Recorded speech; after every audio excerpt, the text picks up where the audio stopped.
What an amazing tournament played by Clara Tauson, the hard-hitting 21-year-old. But the end of the road is here as she loses in straight sets to Ons. And the last service game was a tough one, guys. That's right. Clara Tauson put up a fight. It would go nearly 6 minutes, but Ons just too tough, too skilled, too good.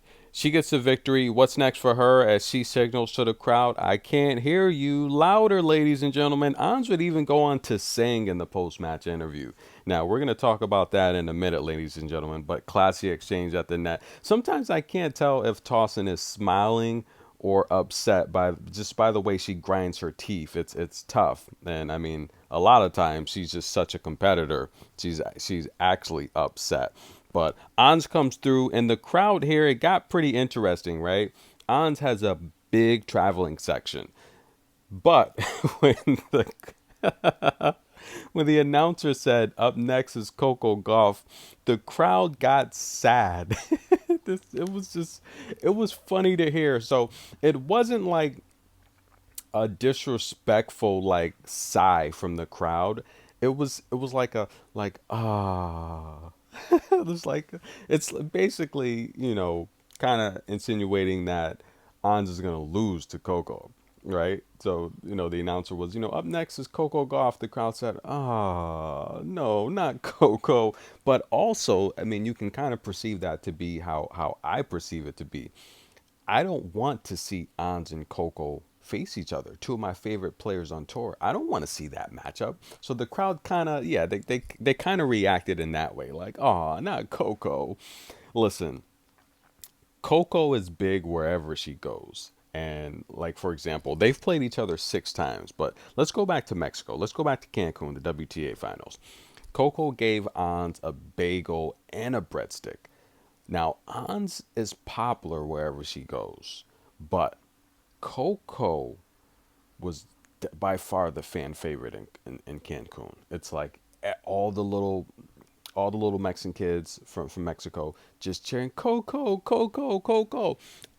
Ons popular too, but getting together because Coco. The thing with Coco, she doesn't necessarily have a traveling section of people. I mean, all players do, right?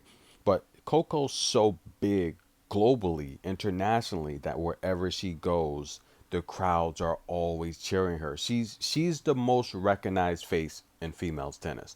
Without a doubt, you can't even argue that. Okay, we know that because she started at an early age so good. It's like even though she's 20, she's been doing this for nearly a decade and people recognize her.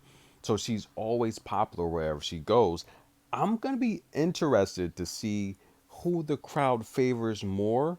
I think that's going to be interesting. Now, Ons is going to have her cheering section, but I think overall, 15 plus thousand fans, probably you take, minus Ons cheering section. I think they'll probably lean towards Coco. But me personally, I'm going to be cheering for both. Every good play I see, I'm going to be cheering and excited off of my feet. But if you're not familiar, the head to head between the two is 4-2. So they've played a total of 6 times, and it's going to be a tough match. The last time they played was at the Cancun WTA Finals, where Coco won 6-love, 6-1.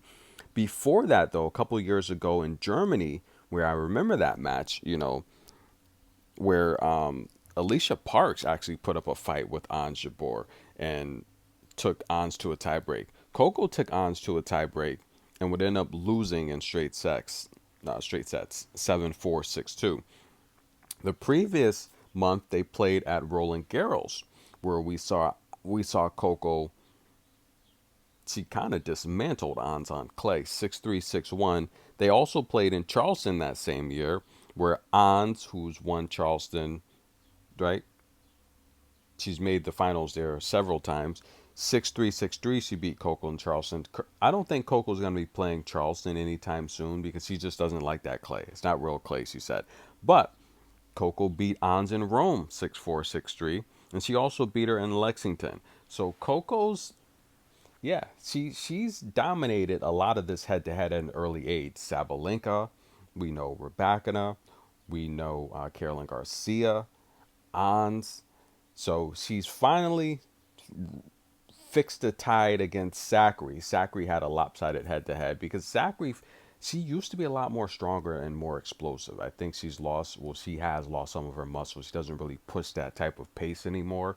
But Zachary has owned the head-to-head, and of course, Iga has. We all know that. And it was tied up with Pegula until Pegula got the most recent victory at the WTA Finals. But it's going to be a good match, guys. Get ready. What about the other half of the quarterfinals? As this half is set, we have Iga Marquetta. I think Marquetta's key to her path to victory. She's got to win the first set. If Marquetta loses the first set, the match is over. We all know Iga and Clay the last couple of years. If she wins the first set, she's practically undefeated.